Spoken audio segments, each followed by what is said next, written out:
edizione straordinaria. Siamo spiacenti di interrompere i nostri programmi per darvi la triste notizia della perdita dell'artista napoletana per eccellenza, bella, brava e con una notevole carica di simpatia e un pizzico di furore latino, Cinzia Oscar, ricoverata a seguito di una ferita alla gamba dovuto da un'arma da casa, Amaz, Gesù, Giuseppe, Sant'Anna e Maria. Guardiamoci il servizio insieme.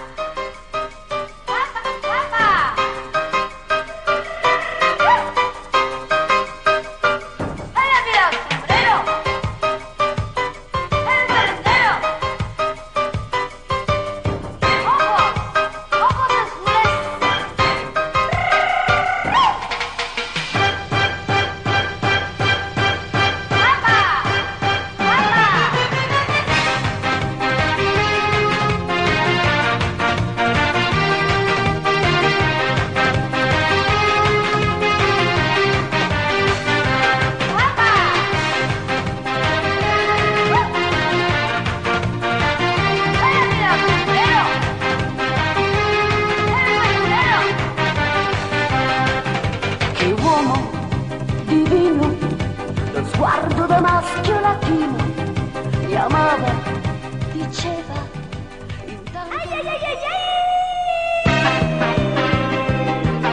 La sera in discoteca, latinoamericana, mi piace da impazzire, ballare il cia-cia-cia, merengue macarena, o salsa meneino, ma ieri mio marito non ce l'ha fatta più, lui è così geloso, mi aveva già avvisata, mi ero già vestita, pronta per uscire, l'ho visto sulla porta, col viso da guerriero, con quella mazza a mano, che m'ha saputo fare, ai ai ai ai.